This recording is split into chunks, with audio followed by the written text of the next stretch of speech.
जय Hind and welcome to force defence academy. In this video I discuss about FATF, जो कि lecturette में और डिस्कशन के लिए इंपॉर्टेंट टॉपिक है।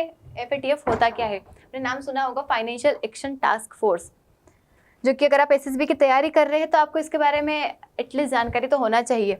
तो financial action task force it is inter governmental policy making and standard setting body, मतलब policy बनाने के लिए और कुछ स्टैंडर्ड सेट करने के लिए रिलेटेड टू फाइनेंस, मतलब पैसों से रिलेटेड अगर कुछ भी प्रॉब्लम होती है तो उस मतलब अगर पैसे का इलीगल यूज़ किया जाता है, उसको टेररिज्म के लिए या फिर मनी लॉन्ड्रिंग जैसे काम के लिए अगर यूज़ किया जाता है तो उनके ऊपर एक्शन लेने के लिए जो बॉडी बनाई गई वो है फाइनेंशियल एक्शन टास्क फोर्स, जिसका हेडक्वार्टर है पेरिस, फ्रांस में।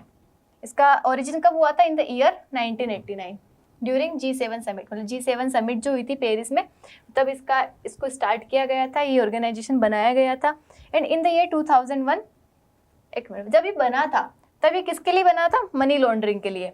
लेकिन इन द ईयर 2001 इसमें टेररिज्म फाइनेंसिंग भी ऐड कर दिया गया है, क्यों धीरे धीरे मतलब इसका काम बढ़ा दिया गया है कि पहले मनी लॉन्ड्रिंग के लिए काम करता था, अब ये टेररिज्म फाइनेंसिंग को भी देखता है। मतलब ये ऑर्गेनाइजेशन है, अगर कहीं पे भी पूरे वर्ल्ड में अगर कोई भी नेशन हो गया, अगर वो मनी लॉन्ड्रिंग में जुड़ा हुआ है या फिर टेररिज्म फाइनेंसिंग में जुड़ा हुआ है तो उसको क्या करेगा? उसके ऊपर पर्टिकुलर एक्शन लेगा। अब मेंबर्स कैसे बन सकते हैं इसके?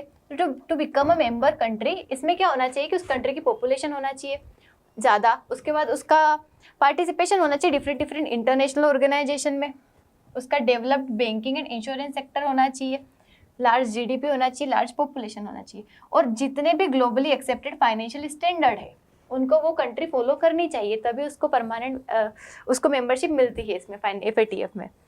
अभी इसमें 39 कंट्रीज है, जिसमें US, इंडिया, चाइना जैसी country, Saudi Arabia, Britain, Germany ऐसी कई सारी कंट्रीज इंक्लूडेड है।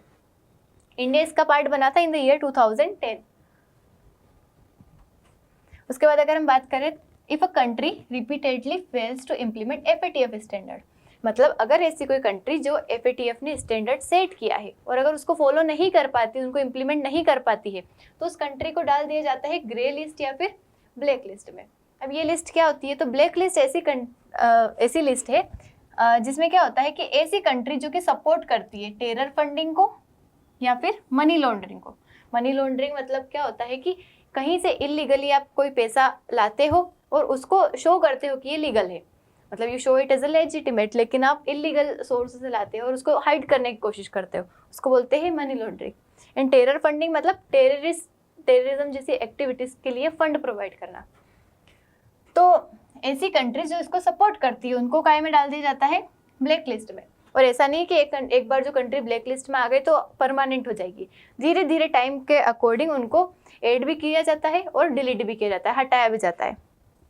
एंड ग्रे लिस्ट वो कंट्री होती है जिनको एक तरीके से वार्निंग दे दी जाती है कि आप ब्लैक लिस्ट में इंक्लूड हो सकते हो, मतलब इनको डायरेक्ट सबसे पहले कंट्री ग्रे लिस्ट में आती है फिर ब्लैक लिस्ट में जाती है। मतलब इनको क्या हो जाएगा, एक बार का वार्निंग दे देगी कि अगर आपने अब गलती, जैसे क्लास में टीचर बच्चे को डांटते हैं ना, अगर अब वापस बातें करी तो क्लास से बाहर निकाल दूंगी, तो वार्निंग क्या होगी? उनकी ग्रे लिस्ट, और जब बाहर निकाल दे तब वो पहुंच गए ब्लैक लिस्ट में, इस तरीके से।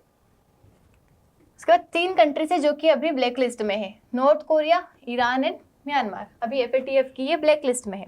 अगर कोई कंट्री ब्लैक लिस्ट में चली जाती है तो उसके साथ उसके क्या क्या कॉन्सिक्वेंसेस है?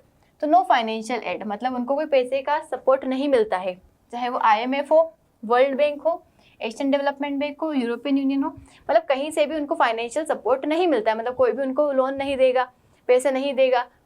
उसके बाद they also face a number of international economic and financial restrictions and sanctions, मतलब उन कंट्रीज के ऊपर कई सारे सैंक्शंस लगा दिए जाते हैं, रेस्ट्रिक्शंस लगा दिए जाते हैं कि उनके ट्रेड को प्रॉब्लम हो जाती है, उनको फाइनेंशियली कोई भी हेल्प नहीं करता है अगर कोई भी कंट्री ब्लैक लिस्ट में आ जाती है। और FATF regularly publishes reports that raise awareness about the latest money laundering, terrorist financing, proliferation financing technique. अगर मतलब ये क्या करता है रेगुलरली, FATF जो है मतलब टाइम टू टाइम क्या करता है, गाइडलाइंस जारी करता है, आपको इतना इन्फॉर्मेशन पहुंचाएगा कि मतलब मनी लॉन्ड्रिंग से रिलेटेड हो गया, टेररिस्ट फाइनेंसिंग से हो गया, कोई भी फाइनेंसिंग टेक्निक हो गया, ताकि सारे लोग जो है मतलब क्या कर सके, ये जो रिस्क है उनसे मिटिगेट हो सके, मिटिगेट कर सके, अपने आप को बचा सके। FATF जो है उसने काफ़ी अच्छा काम किया है मनी लॉन्ड्रिंग को प्रिवेंट करने में। And publishing states to take active steps to prevent financing terror activities. मतलब इनको प्रिवेंट करने से कि कोई भी कंट्री, कोई भी नेशन हो गया जो टेररिज्म को फाइनेंस करता है, उनको बचाना। और उसके साथ साथ ही उसने वेपन ऑफ मास डिस्ट्रक्शन जो है इसको भी बढ़ने से बचाया है। तो this is all about FATF। मिलते हैं नेक्स्ट वीडियो में। Thank you so much. जय हिंद।